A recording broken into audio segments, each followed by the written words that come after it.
And recording. 3, 2, 1. Welcome back, ladies and gentlemen. How's it going? Rockthevox here, and we're back again in Vice City to talk about another YouTube video. And, of course, Steven. Now, as many of you may be aware of, YouTube has done some recent crackdowns, which I'm sure many of your favorite content providers are very unhappy about, myself included. Because, yes, that hurts me financially because, you know, I'm bound to swear and curse and sometimes, and I am not ABC. I will not censor myself just because of YouTube's policy. Now, do they have the legal right to tell me whatever the hell to do? Absolutely they do. It is their platform, and it's been their platform for years, and they've had that right and reserved that right for literally years now. Does that mean I'm okay with that? Absolutely not. Now, I really wish I knew what happened here to the beach because I did a massive world edit and fix some lighting issues. Ah, shit. I need to fix that, too. At some point soon, that will get fixed. But,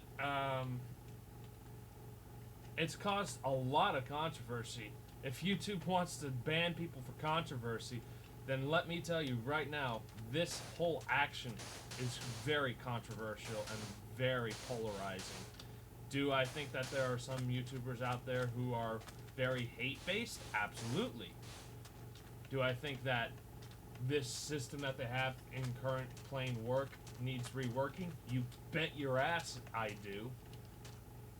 Now, to the younger audience who are watching this, please note that you should not be listening to me if you do not like having your ears filled with profanity of any kind, because I can be quite the vulgar person. I'm not going to deny that.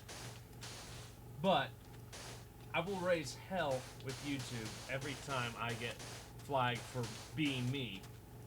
And this is going to hurt them in the long run financially. Now, to quote the Amazing Atheist here, who is a channel that if you want some secular-ish talk, or just want to be properly informed on their opinion, I highly recommend checking out, because most oftentimes I've found that, one, I'm in agreement with the opinion, and two, and secondly, that they have a lot of interesting facts that would otherwise go unknown.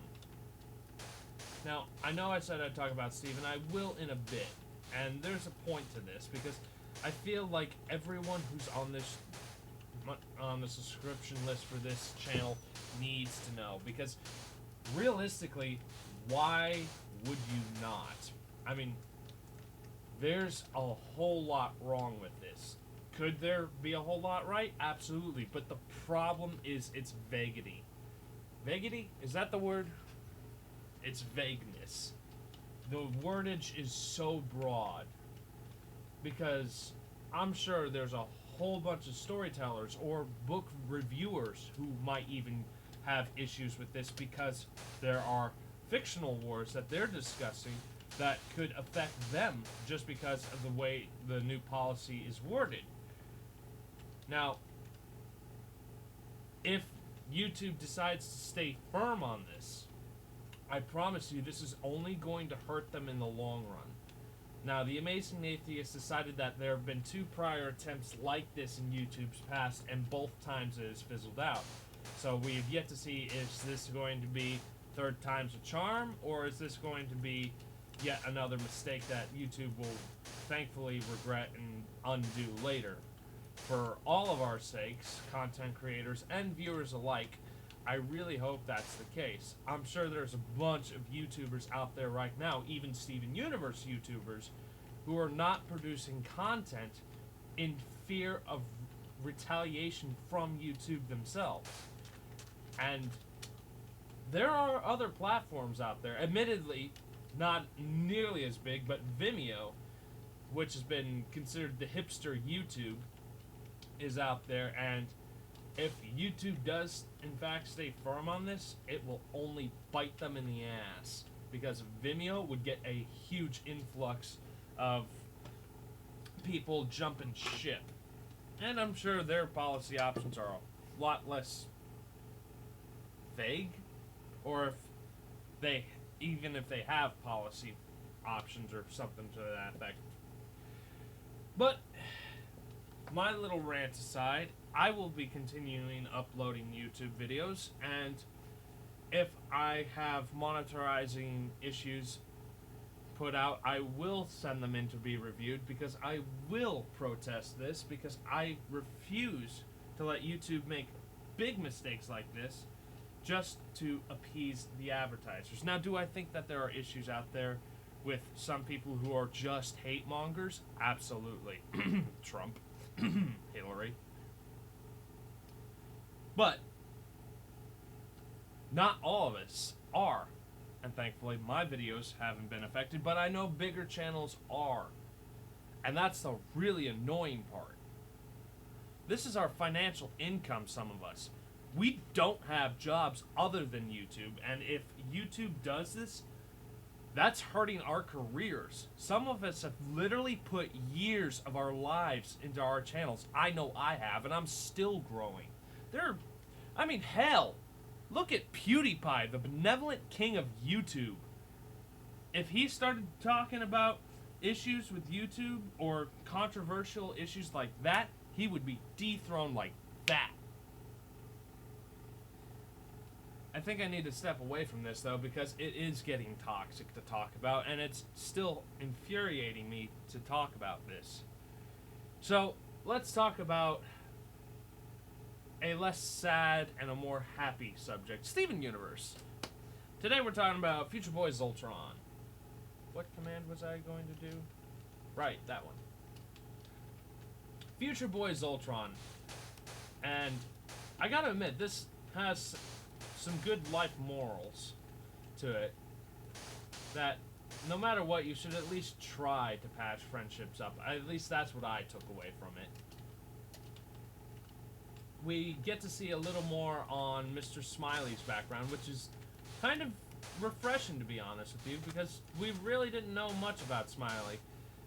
And we get to know a little more about his past, other than he was an R&B artist at one point, and probably got paid somewhat fairly well. I mean, he had to have been successful enough to start a theme park. I mean, the reason you see him freak out with Onion threatening to torch the roller coaster, the kiddie coaster, the line, "I'm still paying off the last lawsuit," means that he's making enough money off the theme park to keep the doors open, but it's still a financial burden on him.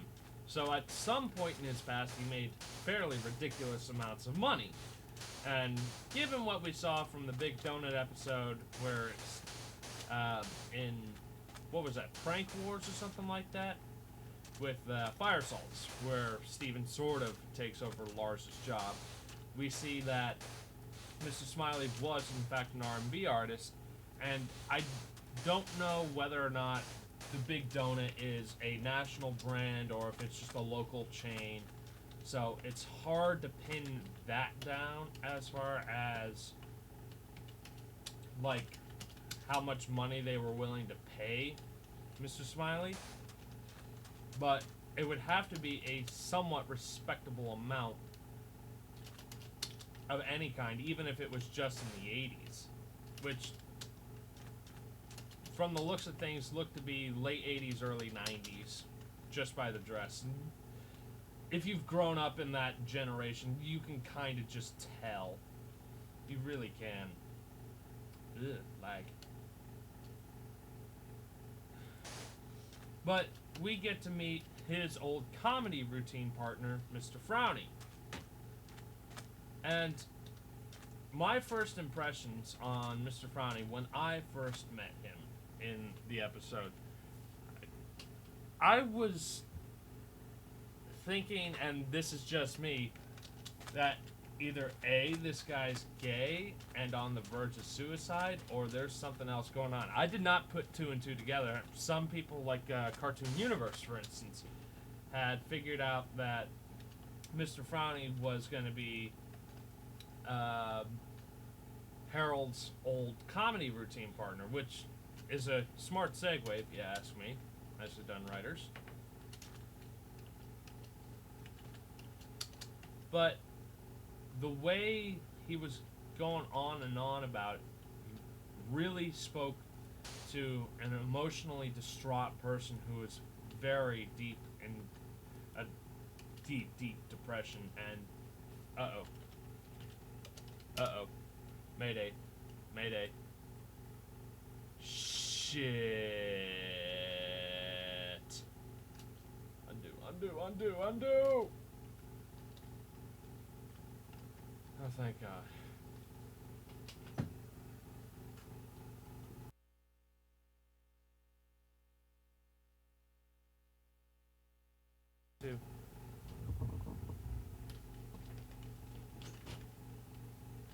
Sorry about that, the jump cut.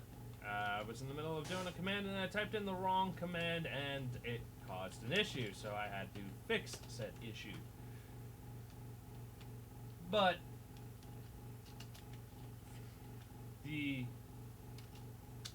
it's just, I don't know, man. Because there's always been like that rumor floating around in the back of my head of the one gay or bi dude who hung themselves because of their preference, and it just really spoke to an emotionally distraught level. And for all we know, Mr. Smiley could be gay. You never see him with any kids of his own that we know of. I mean, I'm just throwing this out there. I'm not gonna say I'm shipping them or anything. And that is not my department. I do not do crack ships. Absolutely not. But it was interesting to meet it, even if it was a little bit of a filler episode. At least we got to meet a little more about Mr. Smiley's past. And as far as the moral lesson is concerned, what I took away from it was that Steven was willing to pay for the machine himself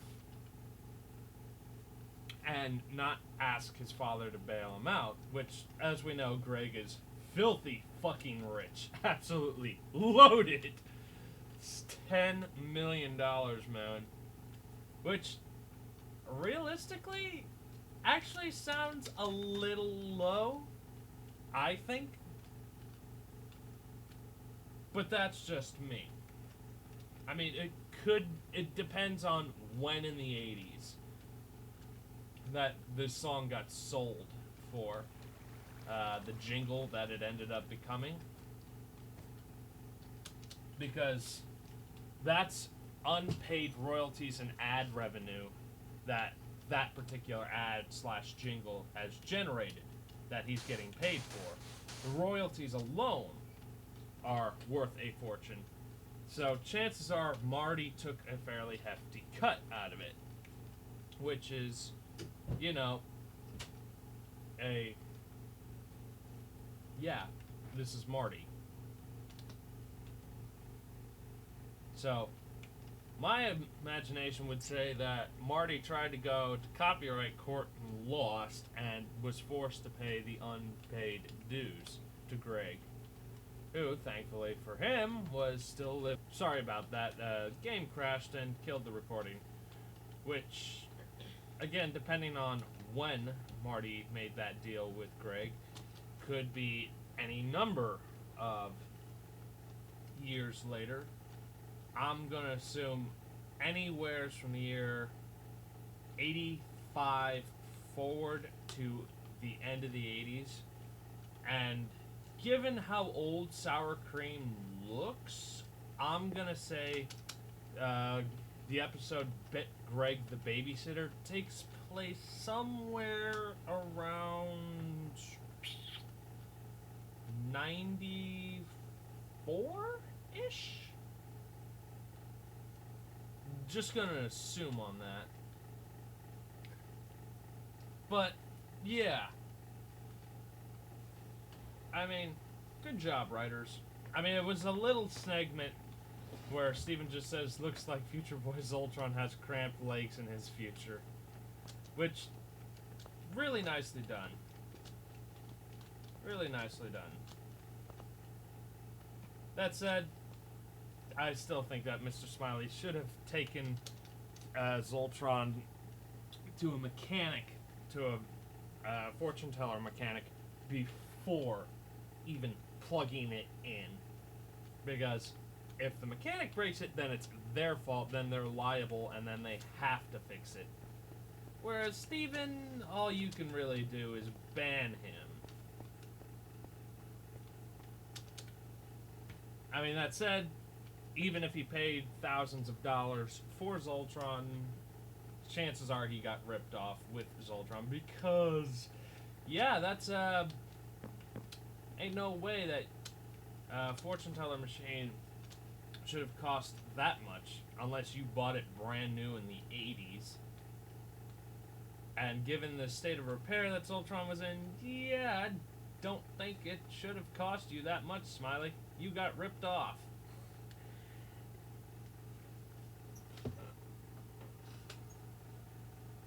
But, all things said, YouTube, I hope you get your shit together. And, dear viewers, I hope to see you on another monetarized video next week. Hopefully we'll get to see more Steven by then. And if not, if we're going on hiatus, well, I'll see you sometime next month when I get around to doing another video. Life's kind of catching up with me at the moment, so it really depends on what's going on. Hoping to start a Patreon soon. But in the meantime, if you want to join Vice City's build team, look up the server. That's for the site and for the server IP. If you want to join the build team, look up Vice's PMC page. And until then, I shall see you next time. Bye. Please, if you would, head over to D-San Hondo's channel. He does amazing artwork. Check out the video. Subscribe to mine and his channel because they're absolutely friggin' amazing for different reasons. And hopefully you have a great day. See you next time.